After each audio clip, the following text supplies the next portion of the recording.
If you had told me 6 months ago that this day was coming, I would never have believed you. In August 2022, my relationship with my wife felt so strong that we were actively trying for a second child.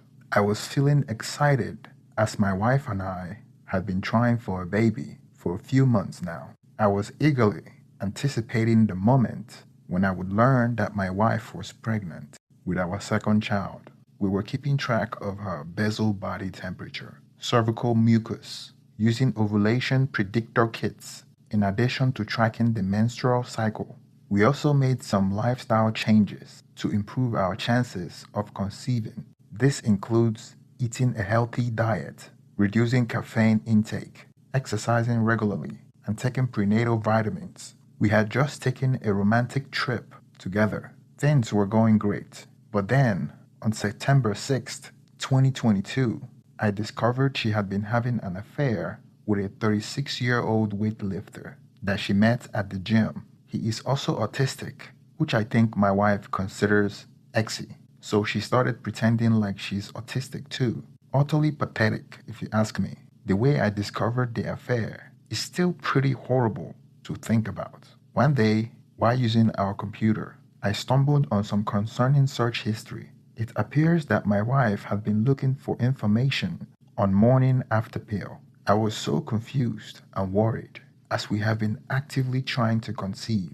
I didn't want to jump to conclusion, so I decided to approach her gently and express my concerns. When I asked her about it, she became visibly uncomfortable and started to avoid eye contact. It was then that she finally admitted that she had been feeling unsure about trying for another baby and had been looking into other options. I was shocked and saddened by this revelation. I thought we were on the same page and that we had both wanted to expand our family. I expressed my concerns and asked her to be honest with me about how she was feeling, and we had a long and emotional conversation about our plans for the future. She told me that she had suddenly changed her mind about having another baby. I asked her if another man is involved, and she denied it. I didn't believe her, as is typical among cheaters. The details of the affair trickled out gradually because I hired a private investigator to follow her around. That was when I found out that she was cheating on me with a man that she met at her gym. The private investigator had pictures of them spending a night in a hotel, going on dates after their workout. I got access to her phone and searched for texts with her and her AP. It showed her telling the AP, "I am in love with you.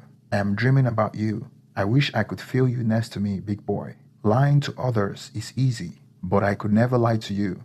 After I confronted her with the evidence, she said it was just a one-night stand that meant nothing. She spun me a narrative about her struggling with her mental health, but I didn't fall for it. I still can't get my head around how she can go from trying a baby with me to commencing a full-blown physical and emotional affair with another guy in the space of about 2 weeks. Absolutely incomprehensible. The truth is that I was so angry. I remember wishing a painful death upon her and her AP. I am not proud of saying this, and my wife keeps bringing this up as a reason why she's glad she's leaving me. But my anger quickly subsided when I realized how destabilizing this would be for our daughter. That same night, we spoke about whether we had any chance of a future together. My wife said that we didn't. She has fallen out of love for me, and it probably took meeting someone else for her to realize that. I was shocked. We had only been trying for a baby a few weeks earlier. She said she should never have done that. Trying for a baby was just her attempt to convince herself she wanted to stay with me. So, it was on 14th October when she announced she was leaving. In hindsight, I wish I had taken better control of the situation and told her she had to leave. In the days that followed, she started viewing apartments. She told me she wanted to live alone, as this would be better for herself and for our daughter, whom my wife would have for half the week. My private investigator found out that my wife's affair partner had a girlfriend. So out of spite, I called his girlfriend and sent her all the evidence that my private investigator found him cheating with my wife. Apparently, his girlfriend confronted him about his cheating and then broke up with him and kicked him out of the house. My wife came back home, yelling at me, cursing me for breaking up another family, calling me jealous and spiteful, and how karma would catch up to me.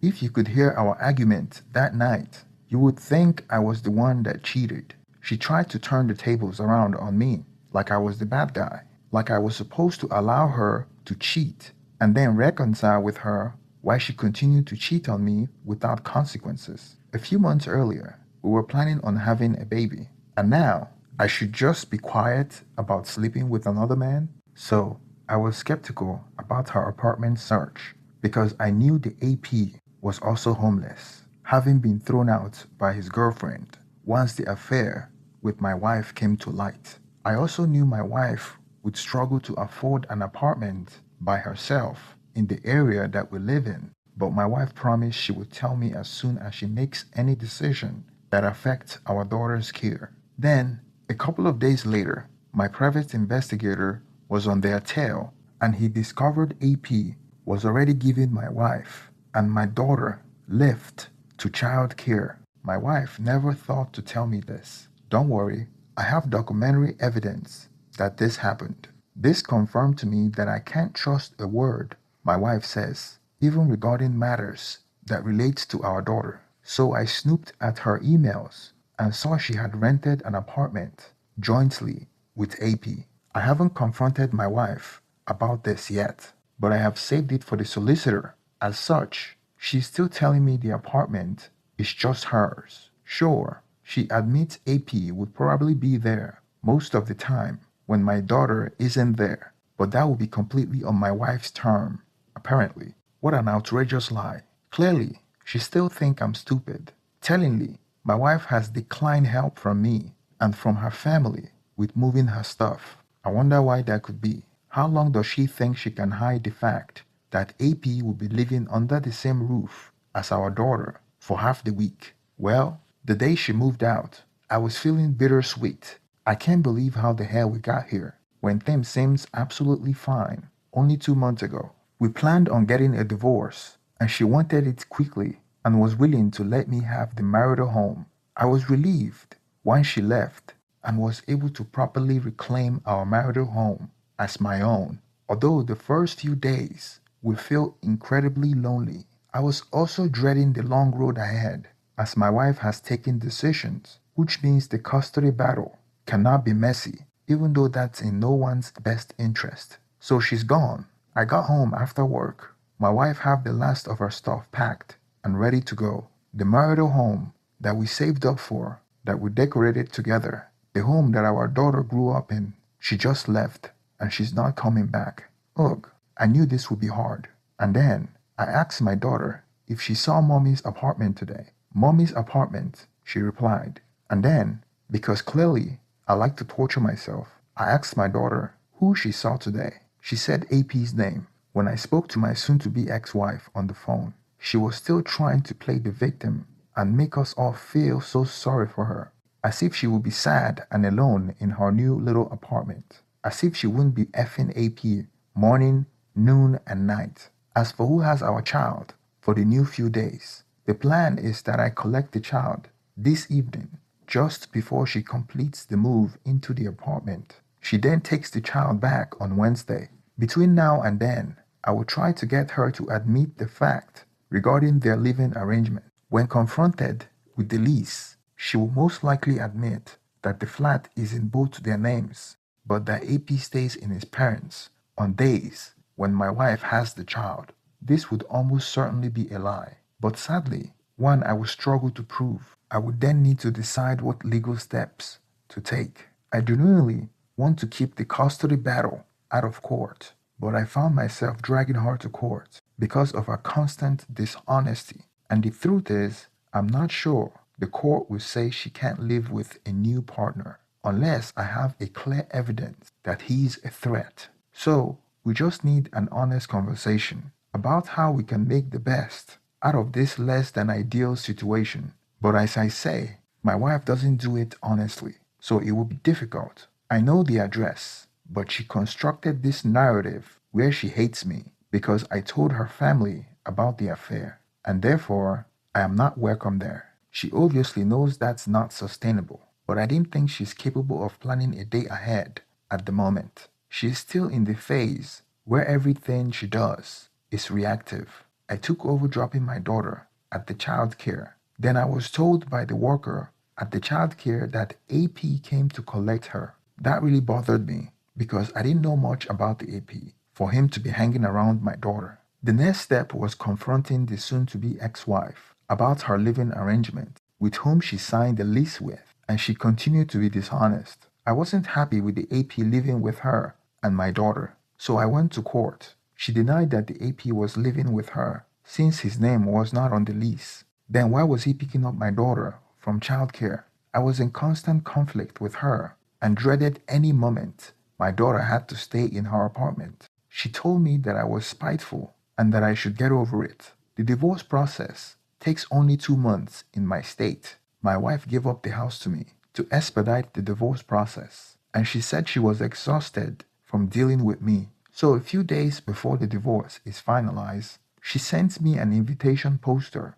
for a wedding with AP, thanking me for breaking up AP's relationship, saying good riddance, telling me how much she loves AP and how better he was in bed and how much bigger he is and how I wasn't as manly as the AP. She knew all my buttons and she knew everything that she could say to crush my soul. I would be lying if I say I wasn't crushed. I am not the type that will let things slide, and she knows me well. But I didn't know what to do. She has defeated me in court and gotten whatever she wanted in terms of custody arrangement and child support. She said that I should be happy that she left me the house and that I should allow her and her AP to live in peace. I was so depressed that I didn't know how to move on. A few days later, the private investigator called me because the last payment I sent to him did not go through. As we arranged another payment source, we started talking about my wife and how her life is going,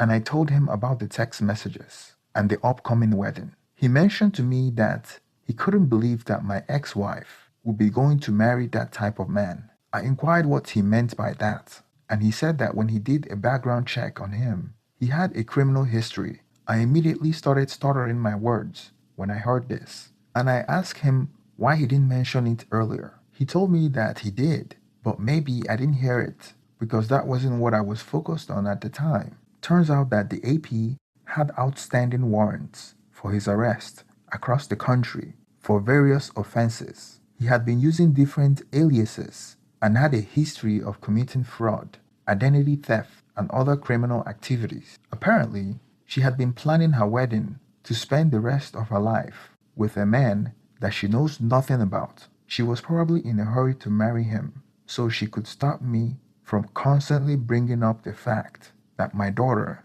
is living with a strange man and to finally stop me from dragging her through the courts. That was why she was inviting me to the wedding, out of spite. However, it appears that she knows nothing about this man. Strangely enough, it never occurred to me to check his background. You would think that would be the first thing I did. Even my private investigator found out the name he was using is fake. I suggested to the private investigator if there was a way that he could set him up to be arrested at the wedding. As it turns out, my soon-to-be ex-wife couldn't afford the wedding, and her soon-to-be husband couldn't afford it either. So with the help of my soon-to-be father-in-law and the loan my soon-to-be ex-wife took from the bank, she was able to pay for the wedding. Luckily, my private investigator had friends in the police department, so he arranged for the arrest to occur at the wedding when the happy couple would be tying the knot. I extended the invitation to all our mutual friends and my family members as well. Most of them were surprised that I was inviting them, but I said that I want them to know that I have completely let her go and I want her to be happy and I want to be there to support her. Did I mention that I was a vengeful person? Because I was. I wanted everyone she knows to get a front row seat at her life-changing embarrassment, so I would have a lot of witness at the next family court hearing. On the day the judge signed the final lease decree, she sent me a message telling me how she was finally free from a loveless marriage and an immature man, rubbing it in my face. A day before the wedding, I wanted to look my best, so I went to Men's Warehouse and rented a really nice three-piece suit. Day of the wedding came, went to pick up my parents. They thought there was something wrong with me for being so excited that day. They didn't want to come, but I pressured them to go along with some of our mutual friends. It was a small wedding held in her father's backyard. About 300 guests were there. I know most of them. They were surprised to see me there. While I was at the wedding, my ex-wife texted me, asking me why I was at her wedding and what I was up to. I reminded her that she invited me. During the ceremony, I was there with my daughter and parents and surrounded by both of our family and friends. My presence certainly made everything awkward for everyone, and I enjoyed it. I was sitting in the second row with my daughter and parents. Just as the exchange of vow was about to begin, 5 policemen arrived. They came to the backyard and walked to the makeshift altar. As everyone looked on, confused as hell, they went and handcuffed him at the makeshift altar. I would say the policemen that arrested him were dramatic and got off on things like that. It was like a TV show. Everyone at the ceremony looked on with confusion, like it was a show. They didn't know if to laugh or clap or cry. My ex-wife was confused, screaming and trying to hold back the policemen, hollering at them, asking them what was going on as they read him his Miranda rights. It all started to sink in into everyone that this wasn't an act after he was handcuffed and dragged down the aisle with 2 policemen walking him to the police car. Everyone was left confused as I started explaining to my parents and anyone that was asking for answers about what just happened. My father-in-law and my wife lost a huge sum of money, and my wife is now in a huge debt because of the loan she took out, and apparently she and our AP were supposed to pay it off together. It was very embarrassing to her family.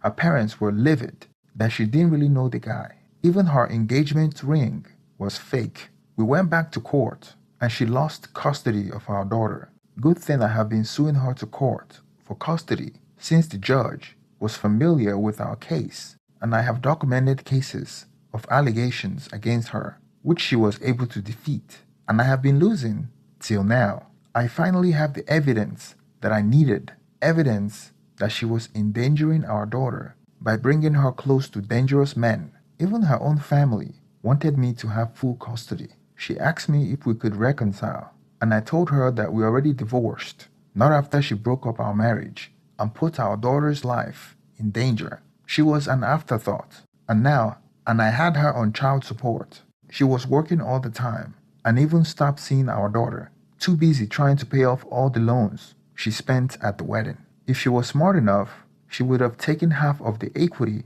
in our home during the divorce, but she was in her affair fog and was in a hurry to divorce me and get rid of me, so she allowed me to have the house, thinking that I would still be paying her child support and share custody. Well, it didn't go as planned for her, and I can see how much she hated me now, that she knows that she has lost, and now full of regret, and she's upset that I moved on. I am currently dating around when I get a chance, but I do it responsibly and do not bring